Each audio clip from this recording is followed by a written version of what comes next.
Welcome to the Evo India podcast. Now, this week, we are going to be talking about the most important car, not just of this week, but probably of the year. We're talking about the Maruti Suzuki Swift.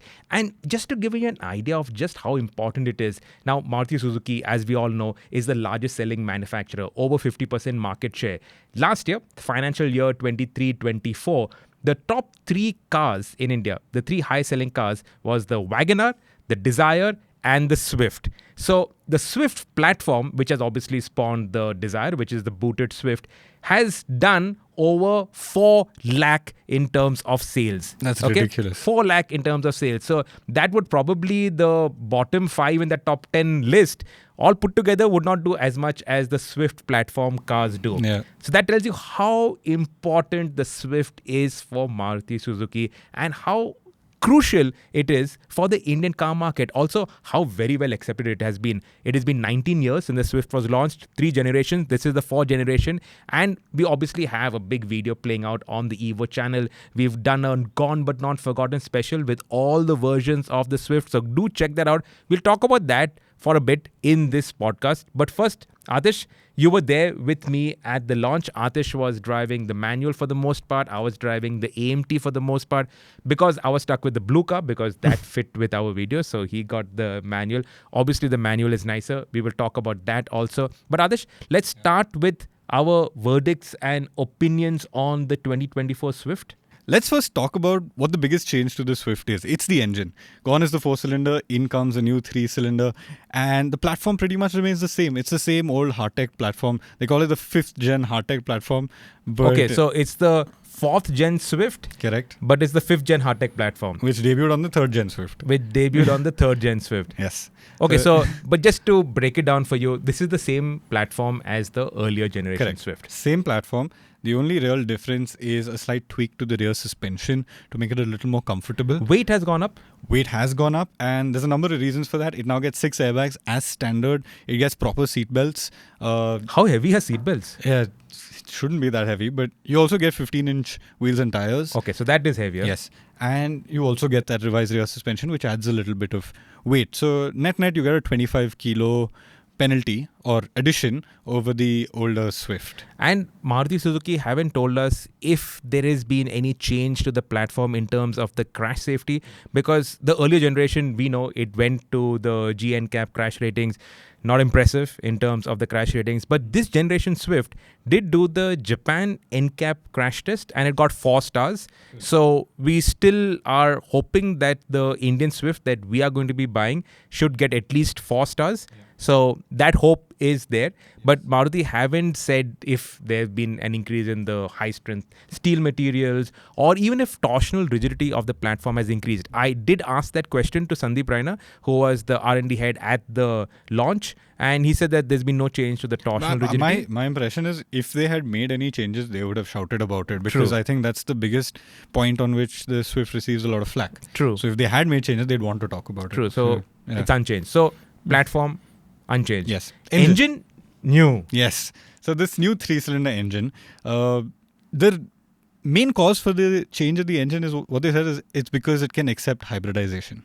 No, okay. So let's clarify that. Yeah. They never said that the main change is because it can accept hybridization. Mm-hmm. They said that the main change is for fuel efficiency. And of course, fuel Correct. efficiency has gone up. Yes. Right? It's 24.7 for the manual and 25.7 for These the AMT. ARAI figures. But you will still get damn good efficiency because we were caning the Swift for our entire duration of our test and it still gave 15 Correct. point something. Yeah. Caning it all through. So it will give you absurd fuel efficiency. No question about that. Correct. So fuel efficiency, you're sorted. Emissions, you're sorted. Yes. Power. But let's talk about the hybrid part. Yeah. So it can accept hybridization. Yes. So the earlier 4-cylinder was not architecturally capable of accepting hybrid propulsion of any sort. This 3-cylinder can accept hybridization. Europe does get a hybrid version of this engine. Now, what is your main benefit with hybridization? fuel efficiency. And a little bit of performance. Little bit of performance as well. And of course, a little bit more in terms of refinement because it'll be running on electric power in the city when you're in stop-go traffic. So those are the benefits. With hybridization, your efficiency would probably be around 40 kmpl. Yeah, go through the roof. Yeah. So that would be fantastic. But would you pay a lakh, maybe $1.5 lakh more for 40 kmpl? Now, at 9 lakhs, which is what the Swift average price would be, I doubt it. And maybe Maruti is on point there in terms of resisting the urge to bring the hybrid powertrain and obviously gun for that 40 kmpl fuel efficiency. Yeah. So I think Maruti is on point there. But that's looking, eventually you will get a hybrid. But that's looking purely from the point of sales. True. It's not looking from the point of, hey, let's be a market leader in the small car space in terms of thought. I don't know if I'll probably get into trouble for saying this, but what does Maruti look at? Bottom line. Sales, right? Exactly. So Maruti's focus all through the years has always been sales. Absolutely. And I think for sales, this is what works. There's no denying that. For image, okay? And I know we said that we're going to talk about this verdict and everything on the Swift, but I'm going to now go on a tangent. For image, what does Maruti need? It needs turbo petrol in the Swift, right? That's what I am desperately disappointed by. Let's not sugarcoat it. Yeah. The Swift, I'm a Gen 1 Swift owner. I was assistant editor at Overdrive when the Gen 1 Swift was launched. The Gen 1 Swift launch was, I think, the first big event I attended as assistant editor at Overdrive. And I fell in love with the car. We immediately booked it. Because it just looked brilliant. It had a brilliant engine, the S-Team's 1.3 liter engine. It handled really well. It drove very well. Yeah. It was not as well built as the other Marutis of that era. Yeah, but if you look at it compared to the contemporaries like the Tata, then it was the Indica. Yeah. It was a mile ahead. Of course, I was coming from the Zen. Correct. No, where nothing would ever go wrong. Yeah, nothing Alto 800 and all that, nothing ever go. We also had a Gen 1 Swift in our family. Yeah. And we had an Indica. So we had both. So you have first-hand experience of what runs every day. So the Swift was like, oh, we're getting to go in the Swift. That was like a treat. If you were in the bloody hell, the Indica again. So that was the Swift. That was the Gen 1 Swift. Then you got the diesel engine, which was the works, right? It was brilliant. With the Gen 2 Swift, the engine got downsized to the 1.2 liter, which we moaned about for a bit, but it still revved really sweetly. There was no drop in power. That Gen 2 Swift was lighter, so the acceleration actually became better. Then that 1.2 engine, it first got variable valve timing, then on the intake, on the exhaust, all of that. So it did get improved, worked upon, gave better fuel efficiency, better performance, all of that was there.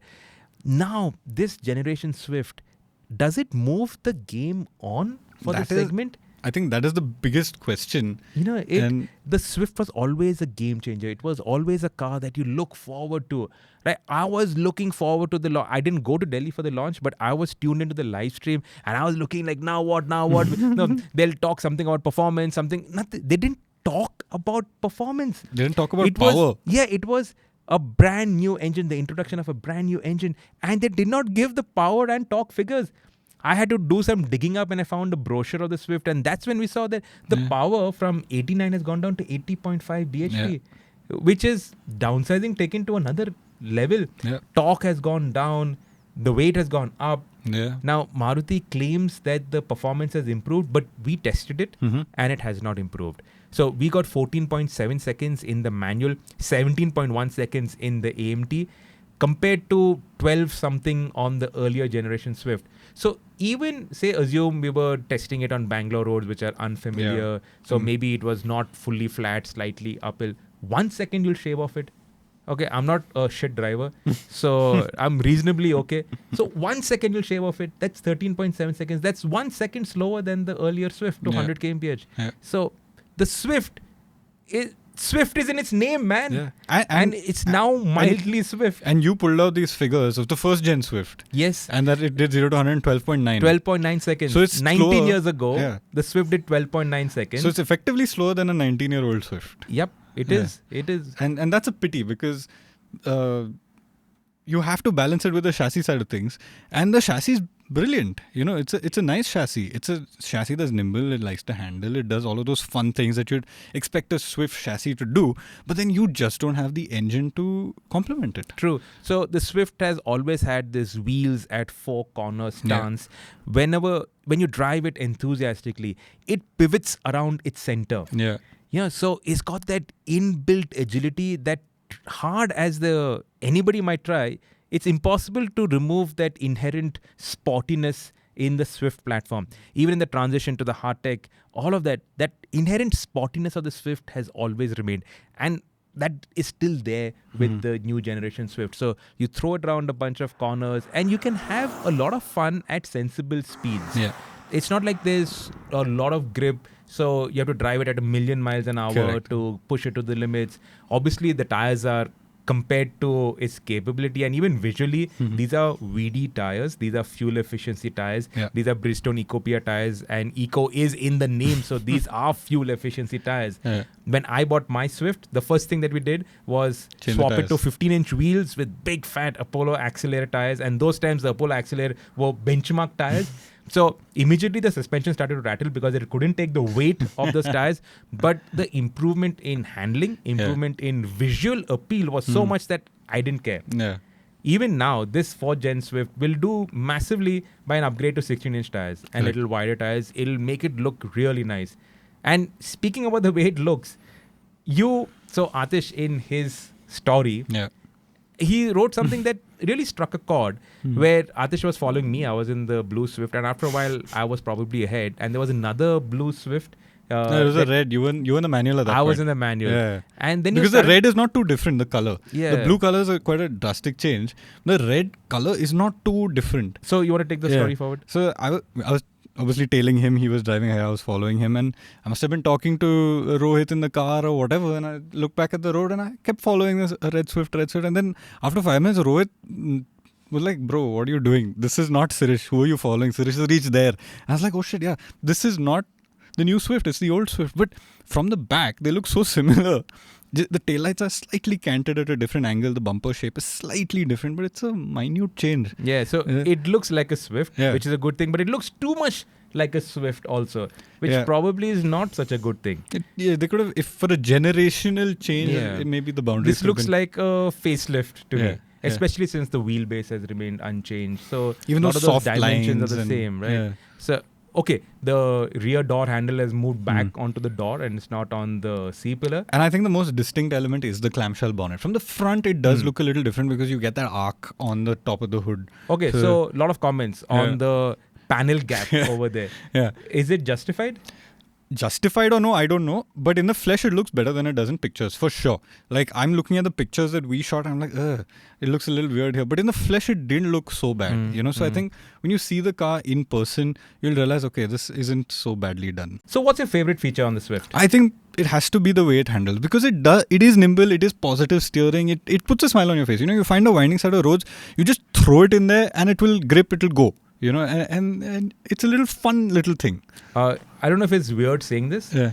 but from my point of view, as soon as I sat into it, I was like, shit, these seats are fantastic. Yeah. I like really superb seats. And the thing is, you feel that also because you're not used to good seats in small cars. Yeah, because I came from driving the 3XO and the Nexon. We had just done the comparison test, which is also there on the Evo India channel.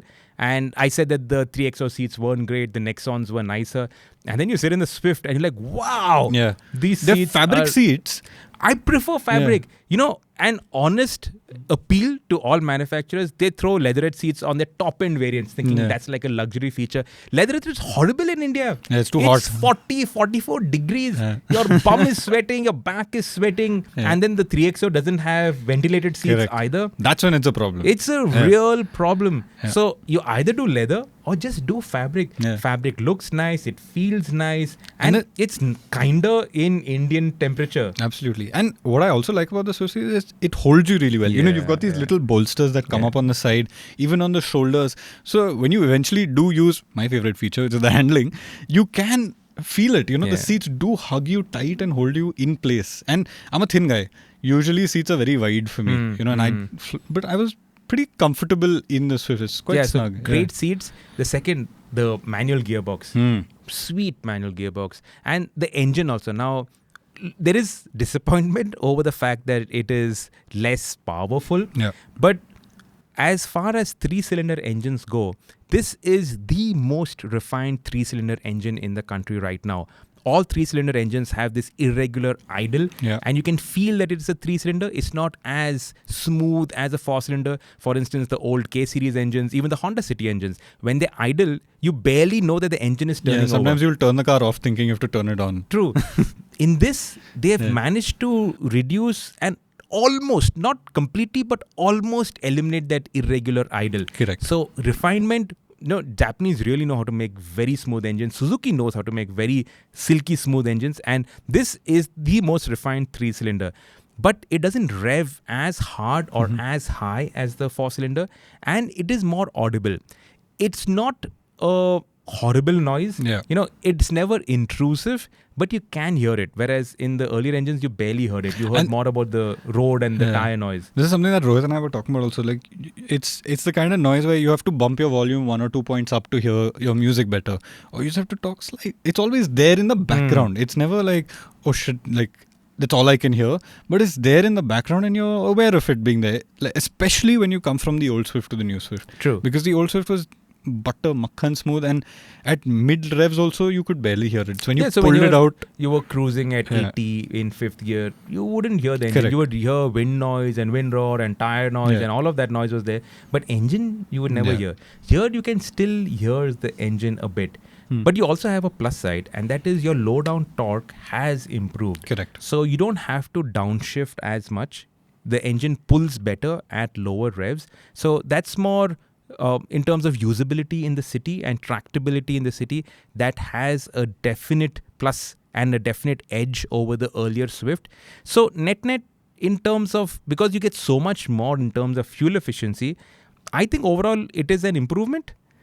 So that, I don't know. I wrote this in my story that I don't know if this engine can be called an upgrade on the old one until it gets hybridized.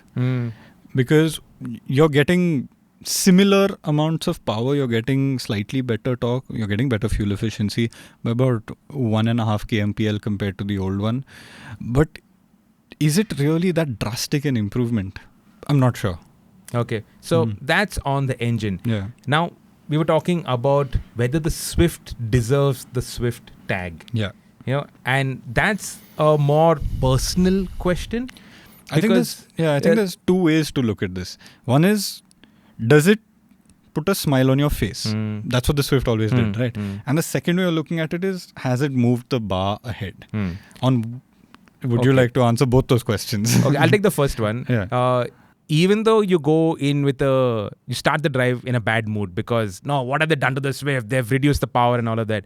By the end of the drive, you've had a lot of fun. Yeah. You've enjoyed kichoing the engine. You've enjoyed throwing it around corners. You've enjoyed making the tires squeal and scream for mercy. Yeah. You've maybe found a tight corner and pulled the handbrake and then really felt that agility of the chassis. So all of that, at the end of the drive, hard as you might try, you've enjoyed driving it and it does put a smile on your face. Correct. So point number 1 ticked. It's still a Swift. It's still a Swift in the way it drives. Yeah. It could have done much more. Okay, maybe you should talk about that. But it's still a Swift. Yeah. The second. Does it move the bar ahead? What's the rivals now? Let's look at that. You've got... Okay, I think the most direct rival is the Grand i10 Neos. Okay. That's a hatchback, 1.2 engine... 4-cylinder engine still, right? 4-cylinder Kappa engine. Yeah. Similar price point. Then you've got from Tata, you've got the Punch, which sits in a similar price bracket, but then it's a SUV-ified and jacked up. Wouldn't that be like the Exter rival kind of thing? Yeah, but Maruti doesn't have an... it's a Franx rival, I guess. Franx, okay. Correct. Which is, Franx is what it is, nobody has been able to figure out. Is it an SUV or not? Okay. So, those are the rivals, Direct rival obviously would be the Neos. Correct. And then I think the Baleno also can be looked at as a rival. Yeah, now the Baleno is the big question. Why would anybody buy the Swift when you can get the Baleno at almost the same price? Because the Baleno, you also have discounts on it right now. Yeah. So, same price. Now, let's look at the value proposition. With the Baleno, you get more space. Correct. And I think that's the biggest thing, right? Yeah. So more space, you can fit in your friends in comfort, your family in comfort, slightly bigger in terms of boot space. Fuel efficiency, down by 1 kmpl. Okay. Features, what more does the Baleno get over the Swift? I think the major features that it gets at the top end would be a 360 camera and that head-up display. I think projector headlamps and some small minor Sunroof? stuff. No sunroof. No. Okay, so no sunroof on either the Swift or the Baleno. Yeah. So you get a little bit more in terms of features also. So few more features. So to me, the only reason for buying the Swift over the Baleno is because the Swift name is more appealing. Yeah. The Swift has got this younger character. And I've always been a Swift fanboy. So that's why there is that attraction of the Swift. Whereas the Baleno, not so much. The Baleno is a more sensible car for maybe a more mature audience. Yeah. I'm not saying older. I'm saying more mature audience. So, yeah, but otherwise, Maruti are in Also danger the engine. of cannibalizing. Okay, yeah, engine. Yeah. You get the... So the Baleno still sticks with the 4-cylinder engine. Yeah. And it gets that their mild hybrid, whatever system that they call it, right? SVHS. what? SHVS. SHVS. Smart So hybrid. The smart, that is very confusing. So let's just not call it hybrid. But it's got that mild hybrid kind of system on it, which is what helps get that fuel efficiency. That 1 kmpl less than Swift, but it does give you slightly better. The Swift does give you slightly better fuel efficiency than the Baleno. Okay, so our DOP is also asking what's the price of the Desire. Now, to that, I should add that there will be a new Desire. Every generation of the Swift has had its own Desire. Every generation of the Swift has its own Desire. Okay, so every generation of the Swift has had its own Desire. So there will be a Desire on this. I'm thinking probably by Diwali time, when the next wave of car buying picks up. So you'll have a new Desire. It's a new Ubers to sit in. No. So the old Desire will continue in it's going to be that. In the Uber market as a tour. Yeah. And then couple of years down the line, you'll have this as your next Ubers. Yeah. And as Ubers, I must point out that this is much better than those Accents that come. Why do you say that? It's got more space and it's more comfortable than the Accent. That Accent, you sit low down. I hate it. And all of them are run to the ground. In fact, everything is run to the ground. Yeah, all the cabs, unless you get one well-maintained Crista High Cross. Seriously. Even some Cristas, High Crosses in Delhi, they're starting to squeak. And we were there together. Yeah, you can hear the body flex and all. See, again, we've gone on a tangent. Yes, so, bottom line, Desire is going to be coming, but that's towards the latter half of this year. So, Baleno or Swift, see, the only reason to buy the Swift over the Baleno is because you like that sporty nature of the Swift, the sporty character of the Swift, and you like the Swift name tag. And also, you like the way it looks. Correct. But if you ask me, the sensible or if you buy, really need fuel efficiency. Yeah, that 1 kmpl more. But otherwise, the sensible buy at this price is the Baleno. Correct. And Absolutely. that's a big danger of cannibalization within the Maruti portfolio. And that brings us back to our question of how the Swift hasn't really moved anything forward. So the needle hasn't moved. Yeah. It's doing everything that the old Swift did at maybe 10% better.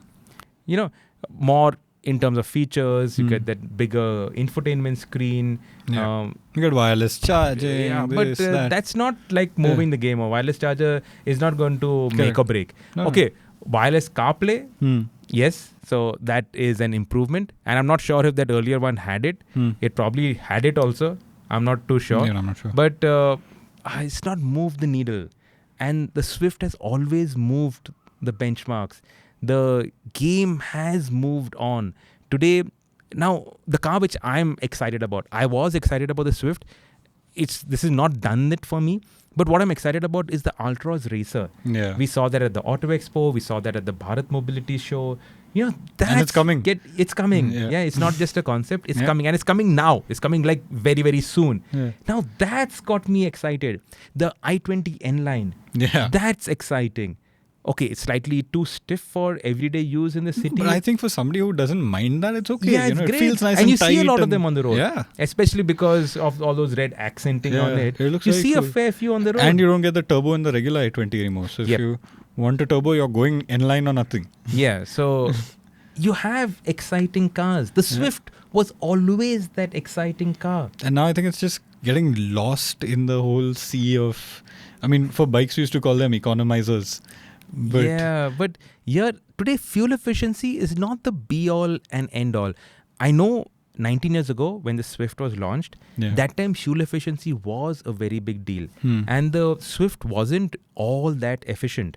Because, you had the Alto, you had the Zen before it, the Wagoner. Super small, super light. Yeah, those did give much better fuel efficiency. The Swift did not. And at the start, that Gen 1 Swift, even though I loved the way it looked, a lot of Indian buyers, they were very conservative at that time. And they did not like the way it looked. And it took 6-8 months for it to finally build up steam in terms of numbers. That was 6-8 months of like proper stress at Maruti Suzuki as to why this thing is not selling. Does that give us hope for the Jimny?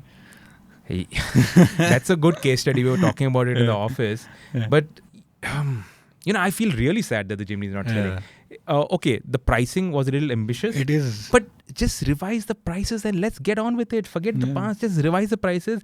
Deal with that 6 months of hate and then move on, right? Then the Jimny gets a new lease of life. The Jimny deserves to sell. Absolutely. And if it does not sell, and if India is just going to be a manufacturing base for all over the world, and we don't it's get going to those be guys. a shame. It's going to be a shame. Australia has gotten a heritage edition of the Jimny with those stripes on it and that rhino, and it looks very cool. Yeah. India has not got it. Why?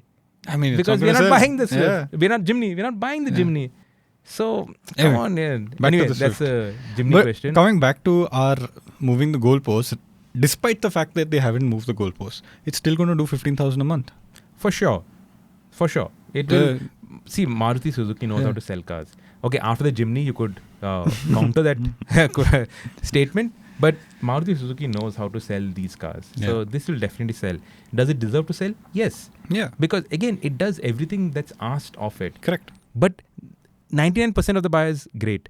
There's that 1% of us enthusiasts, of people who will actually spend money on cars. It's not like we are not spending money on cars, unlike in the past. Yeah. So we enthusiasts, that 1% of enthusiasts also make 90% of the noise, because we tend to be very vocal about our likes and dislikes. A Swift Sport or a Swift RS or a Swift whatever with that boosterjet engine. Now that boosterjet engine is made in India. In the Baleno RS, it was not made in India. That's why the pricing was on the higher side. Plus the Baleno RS had the same size wheels. Everything was similar to the regular Baleno. The engine. Visually, it was hardly, it has that small, mild body kit on it, but nobody could make out. Now when you're spending 2 lakh rupees more, you want the car to look 2 lakh rupees more expensive or different.